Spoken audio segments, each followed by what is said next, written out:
드라마나 영화를 볼 때 눈에 띄게 등장하는 제품들이 있습니다. 여러분들이 아시는 PPL입니다. PPL은 간접 광고를 일컫는 말인데 원래는 Product Placement가 맞는 표현입니다. Product Placement의 가장 큰 장점은 자연스러움이죠.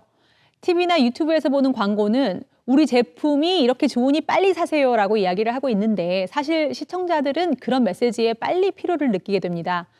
여러분들도 유튜브 광고 5초 지나자마자 바로 스킵 버튼 누르시잖아요. Product Placement는 내가 좋아하는 캐릭터가 드라마나 영화 안에서 그 제품을 사용하는 모습을 보여주면서 제품에 대한 호감도를 높이는 방법이라고 할 수 있겠습니다. 너무 노골적이어서 반감을 일으킬 수 있는 광고와는 달리 제품이나 브랜드를 효과적으로 노출시키고 소비자들의 선호도를 높일 수 있어서 기업에서 많이 쓰이고 있는 마케팅 중에 하나입니다. 그러면 미국에서는 어떤 프로덕트 플레이스먼트의 성공 사례가 있었는지 한번 알아보도록 하겠습니다. 여러분 영화 E.T. 보신 적 있으시죠? 주인공인 엘리엇이 E.T.를 가까이 오게 하기 위해서 리세스 피스라는 초코볼을 사용합니다. 감독이었던 스필버그는 이 장면을 위해 원래 M&Ms를 원했었다고 해요. 그런데 무슨 이유 때문인지 M&Ms가 거절을 했고 그래서 경쟁사였던 허쉬의 리세스 피스가 그 자리를 대신하게 되었습니다.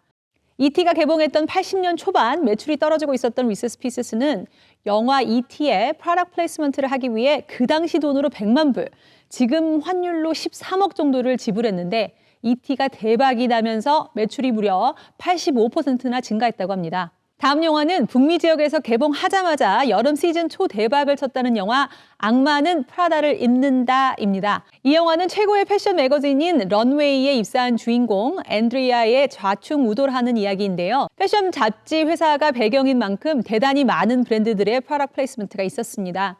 먼저 주인공이었던 앤 해서웨이가 들고 날랐던 스타벅스 커피가 있었고요. 런웨이의 편집장 미란다 역으로 나왔던 메릴 스트립이 자주 타고 다니던 머세디스 벤츠, 앤 해서웨이가 입었던 샤넬, 패션쇼에 등장했던 입생 로랑과 프라다, 세포라, 발렌티노, 슈에무라 등이 있었고 메릴 스트립이 썼던 랩탑은 애플의 파워북 G4였습니다. 그리고 책상에 항상 놓여 있어야 했던 물은 샌 펠리그레노 미네랄 워터였고요. 사실 더 많은 브랜드들의 간접 광고가 가능했지만 미란다의 모델이자 미국판 보그의 편집장인 안나 윈투어가 이 영화에 찬조 출연하는 모델이나 협찬을 하는 브랜드는 자기와 앞으로 담 쌓을 것을 각오하라고 했을 정도로 개봉 전까지 영화에 대해 심한 거부감을 보였다고 합니다.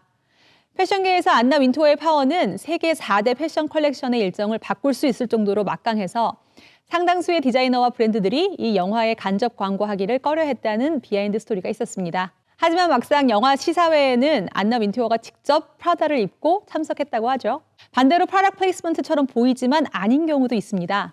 톰 행크스 주연의 캐스터웨이에서는 페덱스가 영화 플롯에 중요한 역할을 하고 주인공에게 희망의 상징이 되지만 페덱스는 프로덕트 플레이스먼트 비용을 내지 않았습니다. 오히려 페덱스는 자사 브랜드를 영화 속의 필수적인 캐릭터로 여겼다고 합니다. 애플은 간접 광고를 할 때 자사 제품과 브랜드가 부정적인 이미지와 연관되는 것을 방지하기 위해 영화 속 빌런들에게 애플 제품을 들게 하지 않는다고 지난번 영상에서 말씀드렸죠. 주로 간접 광고가 과도하게 사용될 때, 예를 들면 드라마나 영화 속에서 제품이 너무 자주 등장하거나 스토리의 흐름을 벗어나서 브랜드와 연관되지 않는 뜬금없는 방식으로 등장하게 될 때 시청자들이 오히려 부정적으로 받아들일 수 있습니다. 그래서 프로덕트 플레이스먼트는 너무 노골적이지 않으면서 브랜드의 메시지를 자연스럽게 효과적으로 전달하는 것에 성공 여부가 달려있다고 할 수 있겠습니다. 자, 오늘은 PPL, Product Placement에 대해서 말씀을 드렸고요. 다음에 또 다른 컨셉이나 토픽으로 뵙겠습니다. 지니조였습니다.